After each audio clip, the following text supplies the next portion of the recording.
Okay, so my name is Lin Miyahira, and I'm the president this year of the Hawaii United Okinawa Association. We call it HUOA for short. We are the Kenjinkai for the state of Hawaii within the US, and there are many different clubs. So we have 50 different clubs that are members of the Hawaii United Okinawa Association. And within those clubs, we estimate about 40,000 members. Um, but our newsletter goes out to about 10,000 houses. So we actually do quite a few things throughout the year, but our main event, I would say our signature event of the year is our Okinawan Festival here in Honolulu, Hawaii. But this year we went virtual. So we had our very first virtual Okinawan Festival on Labor Day weekend. And the Okinawan Festival has been something that the HUOA has done for the past 38 years. So quite a long history there. And it started many years ago at a small, beach park, and it has grown and grown and grown until the last 2 years. We were at the Hawaii Convention Center, where we were attracting about 50,000 people over the weekend. This year, we did the virtual Okinawan Festival, and my goodness, it was such a different way of trying to celebrate Okinawan culture here in Hawaii. But because we had a worldwide audience this time, because it was virtual, we actually reached 60,000 people over the weekend from all over the world. And so we really took the opportunity to reach more of the people outside of Hawaii so that they could participate in our virtual festival. For many people, it was the first time they got to see the festival. Even for our own volunteers, our members, many of them are working during the festival, so they never get to see any of the performances. They're cooking or they're working or they're upstairs somewhere, so they never get to see what's on stage. And so this was the first time for many of our thousands of HUOA members who are always working at the festival, for them to also see some of the performances that we used from past years. So very big endeavor for us this year. Yeah.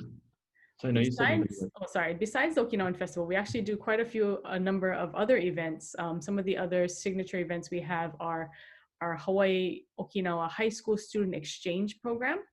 That program has been going on for 30 years now. And I'm actually an alumni of that program.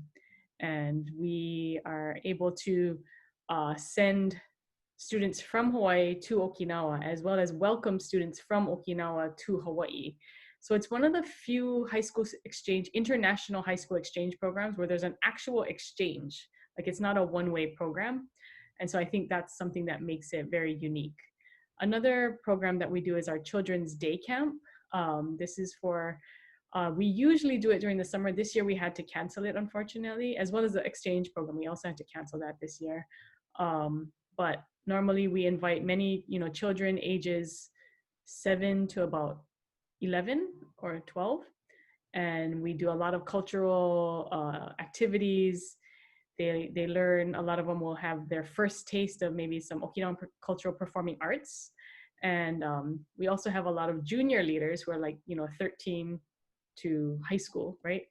And to 18, and they also help run the camp. And then we have a lot of our members who are helping running the camp. And Karen Kubahori has been integral in that program for many years as well. We also throughout the year do many different smaller cultural activities. Many of our individual clubs do picnics. Of course, all of those have to get canceled this year due to COVID-19, but most of our 50 member clubs have a summer picnic and a New Year's party. And so we have a lot of different events going on throughout the year. Well, this year, because of COVID, we had to, it's just changed everything in terms of programming.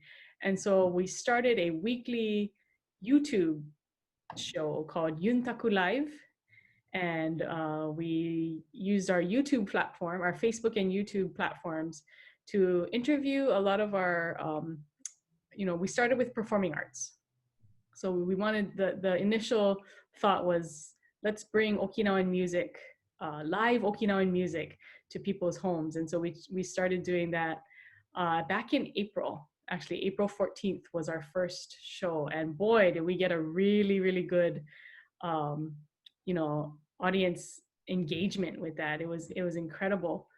And so we just started doing it weekly. We didn't really start that with that in mind, that it was going to go weekly. And we just finished our 22nd episode now. And so I think with the success of this YouTube, platform, our Yuntaku Live show, we're going to keep going and probably do weekly shows through the end of the year. So but that is something new this year in as a response to COVID. Before we were doing not weekly events. I mean, there were weekly classes that were held at the Hawaii Okinawa Center. We had a taiko class. We have our Okinawan Genealogical Society of Hawaii that meets there very often. We have a Ichigo Ichie class too. That I don't know if you guys know the begin instrument.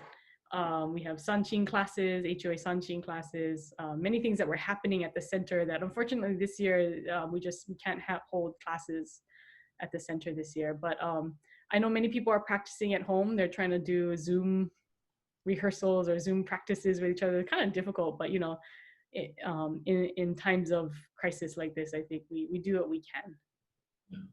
So we cover the entire state of Hawaii. That's all of our we have 4 counties, 8 major islands, and we do have clubs, Okinawan clubs in each of the counties. And actually, so Honolulu is the biggest. We have the most here on Oahu. Next is, in terms of number of clubs, the next biggest is actually the Hawaii Island, Big Island. They have 4 different Okinawan clubs on that island, and then Maui and Kauai also have their own Okinawa clubs. And so the HOA covers the entire state of Hawaii, but we also have been reaching out a lot this year to other, for our virtual Okinawan Festival, we tried to reach out to a lot of different of Kenjinkai across the US and all over the world. This is the first time we put information in Spanish too. Tried to reach out to our, it helps that one of our staff members at the Hawaii Okinawa Center is also from Argentina. So truly helping us engage the worldwide Uchinanchu community. She said, sorry, she didn't speak, Portuguese, but hopefully they could read her press release. Hawaii we are doing our best to get our curve down. So we started off really good. We did not have a huge outbreak in the beginning, and we closed down. We were one of the first states in the US to close down kind of early. So then we started reopening up back in June and July. We actually had multiple days of 0 cases. And then kind of almost at the same time as Okinawa, but we were much worse though. We started seeing in late July, cases just starting to pick up, and then they kind of skyrocketed in August. And so unfortunately, in late August, we went into a second shutdown. And today, as of today, actually, we are slowly reopening. We're going back to being able to go to certain outdoor events for about 3 weeks there. Almost 4 weeks, our beaches were closed. Except for solo activity, which is really hard for families. That's kind of impossible. But, a lot of things were closed. Restaurants are takeout only.